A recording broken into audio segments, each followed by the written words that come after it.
Slow motion का act है, तो आप सभी थोड़ा ध्यान से सुनिएगा।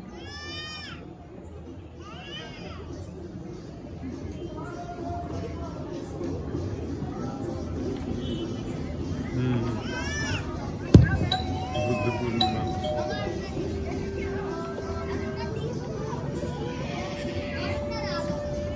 नमस्कार दीदी।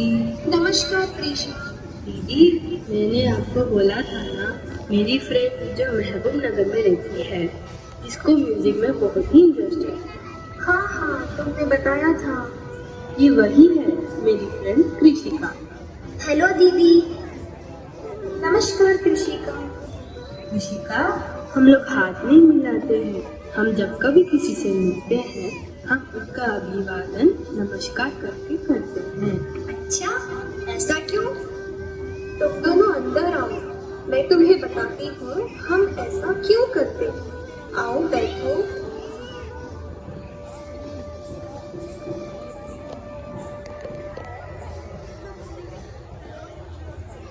देखो कृषिका, हमें किसी से हाथ नहीं मिलाना चाहिए, क्योंकि वो हमारे स्वास्थ्य के लिए अच्छा नहीं होता है। क्योंकि हमें तो पता ही नहीं होता है कि जिससे हम हाथ मिला रहे हैं उसने इससे पहले कहाँ कहाँ हाथ लगाया है। इससे जर्म्स फैल सकती हैं और इन्फेक्शन होने का डर भी होता है। हाँ दीदी, बात तो आप सही कह रहे हो, लेकिन हमें नमस्कार क्यों करना चाहिए? जब हम किसी को नमस्कार करते हैं तो हम ये सोचते हैं कि आपके अंदर जो परमात्मा का अंश है, उन्हें मैं अपने मन और हृदय से अभिवादन कर रही हूँ, यानी कि वेलकम कर रही हूँ। वाह, कितना अच्छा मीनिंग है नमस्कार का। नमस्कार हम मनुष्यों का कर रहे हैं, लेकिन इनडायरेक्टली हम परमात्मा का अभिवादन कर रहे हैं। दीदी, मुझे भी सिखाओ ये नमस्कार कैसे करते हैं। हाँ कृषिका, जरूर, मैं तुम्हें बताती हूँ नमस्कार कैसे करते हैं। देखो, पहले दोनों हाथों को जोड़ते हैं, फिर दोनों हाथों के अंगूठों को अपने त्रिपुटी से स्पर्श करते हैं और सिर को बिना झुकाए परमात्मा के ज्ञान से अभिवादन करते हैं। ऐसे दीदी? हाँ, ऐसे ही।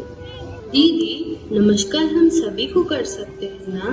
हाँ प्रेशा, नमस्कार हम अपने से छोटों को, बड़ों को और अपने दोस्तों को सभी को कर सकते हैं। और हमें इस बात का भी ध्यान रखना चाहिए कि नमस्ते और नमस्कार दोनों अलग अलग शब्द हैं। इन्हें एक दूसरे की जगह पर हम यूज नहीं कर सकते। नमस्ते हैं और नमस्कार हम किसी भी मनुष्य के लिए कर सकते हैं। हमारे गुरुदेव श्री श्री आनंद मूर्ति जी, जिन्हें हम प्यार से बाबा कहते हैं, उन्होंने 3 तरह की प्रणाम विधियों के बारे में बताया है। तुम्हें तो पता है ना प्रीशा? हाँ दीदी, साष्टांग प्रणाम, चरण स्पर्श प्रणाम और नमस्कार, ये 3 विधियाँ बाबा ने बताया है। साष्टांग प्रणाम हमारे सरल स्वभाव को दर्शाता है। ये मार्ग के प्रति सरलता का परिचय देता है। ये सिर्फ हमारे मार्ग गुरुदेव के सामने ही किया जाता है। महिलाएं साष्टांग प्रणाम की जगह पर दीर्घ प्रणाम करती है। हाँ, और तीसरा है चरण स्पर्श प्रणाम। इसको तो तुम जानती ही हो। इसमें हम अपने आदरणीय व्यक्ति का चरण स्पर्श करते हैं, फिर उन्हीं हाथों से अपने मस्तक को स्पर्श करते हैं। ये प्रणाम केवल उनका ही करना चाहिए जो व्यवहारिक जगत या आध्यात्मिक जगत में हमारे पूजनीय हैं, जिनके कार्य, आचरण और व्यवहार से हम प्रेरित हैं। मैं कभी सोच भी नहीं सकती थी कि नमस्कार करने का इतना सुंदर अर्थ और आध्यात्मिक महत्व हो सकता है। अब से मैं भी किसी से हाथ नहीं मिलाऊंगी और प्रणाम विधियों का पालन करूंगी। बहुत अच्छा कृषिका। दीदी, प्रीति कहीं दिखाई नहीं दे रही है। प्रीति अपनी सहेली प्रभा को बुलाने गए हैं, आते ही होंगे वो दोनों। आज मैं तुम सबको स्नान विधि के बारे में कुछ बताना चाहती हूँ। लगता है आ गए वे दोनों। हाँ। दीदी, आप बैठिए, मैं दरवाजा खोलती हूँ। हाँ।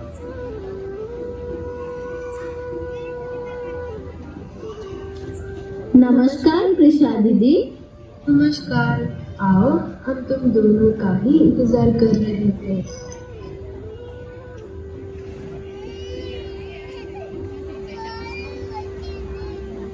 नमस्कार दीदी। नमस्कार। नमस्कार कृषिका। नमस्कार। आओ, तुम सब बैठो। हाँ, आओ बैठो। दीदी हम सबको स्नान विधि के बारे में बताएंगी। स्नान विधि? दीदी, क्या स्नान की भी कोई विधि होती है?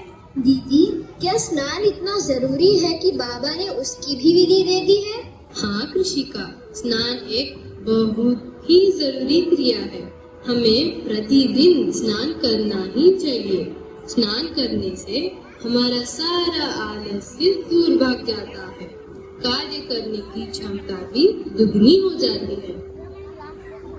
पता है तुम सबको, आज के वैज्ञानिक स्नान के सही विधि को ढूंढने का प्रयास कर रहे हैं और हमारे गुरुदेव श्री श्री आनंद मूर्ति जी ने पहले ही चर्याचर्य में बता दिया है कि हमें स्नान कैसे करना चाहिए। दीदी, लोग बाथरूम में जाते हैं, शावर खोलते हैं और पानी सीधे सिर पर डालते हैं।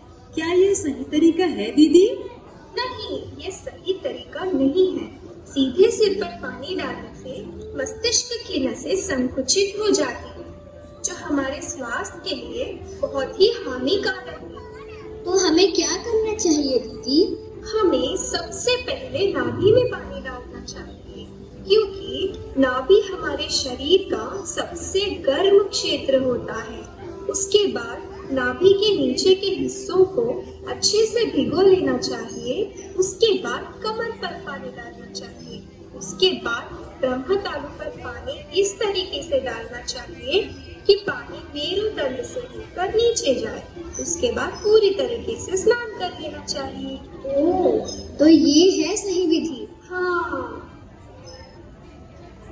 दीदी, मम्मी बोलती है कि स्नान के बाद शरीर को पोंछने से पहले ही पितृयज्ञ करना चाहिए। शरीर को पोंछने के बाद भी तो पितृयज्ञ कर सकते हैं ना? जो व्यक्ति बहुत ही कमजोर है, जो ठंड बर्दाश्त नहीं कर सकते हैं, वे शरीर को पोंछकर पितृयज्ञ कर सकते हैं। लेकिन जो स्वस्थ व्यक्ति है, उन्हें शरीर को पोंछने से पहले ही पितृयज्ञ करना चाहिए। हाँ, और ऐसा इसलिए करना चाहिए क्योंकि हमारे शरीर में जो पानी की बूंदें हैं, उन पर जब प्रकाश पड़ती है तो विद्युत तरंगें उत्पन्न होती हैं, जो हमारे शरीर के लिए बहुत ही लाभदायक होती है। और उसी अवस्था में हमें पितृयज्ञ करना चाहिए। पितृयज्ञ की क्रिया से विद्युत तरंगें हमारे शरीर के अंदर प्रवेश करती हैं। इसलिए पितृयज्ञ भी सही विधि से करना बहुत ही जरूरी है। दीदी, ये पितृयज्ञ कैसे करते हैं? देखो, पितृयज्ञ कैसे करते हैं। दोनों हाथों को जोड़कर पितृपुरुषेभ्यो नमः, ऋषि देवेभ्यो नमः, ब्रह्मार्पणम् ब्रह्म हविर् ब्रह्मणाग्नौ ब्रह्मणाहुतं ब्रह्मेव तेन गन्तव्यम् ब्रह्म कर्म समाधिना। ऐसे करते हैं पितृयज्ञ। सभी लोग समझ गए ना? हाँ दीदी। अब सभी लोग मेरे साथ करो। हाँ दीदी। पितृपुरुषेभ्यो नमः, पितृपुरुषेभ्यो नमः, ऋषि देवेभ्यो नमः, ऋषि देवेभ्यो नमः, ब्रह्मार्पणम् ब्रह्मार्पणम्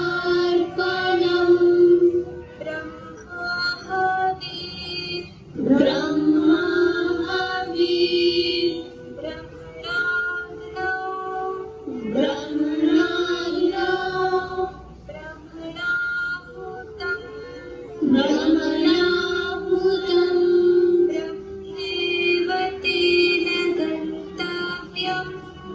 ब्रह्मैव तेन गन्तव्यम् ब्रह्मकर्म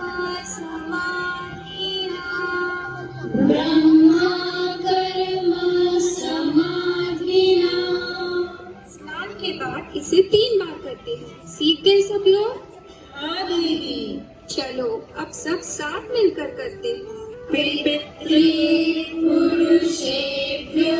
नमः ऋषि देवेभ्यो नमः ब्रह्मार्पणम् ब्रह्माहविः ब्रह्मणाग्नौ ब्रह्मणाहुतं ब्रह्मैव तेन गन्तव्यम् ब्रह्मकर्म समाधिना पितृपुरुषेभ्यो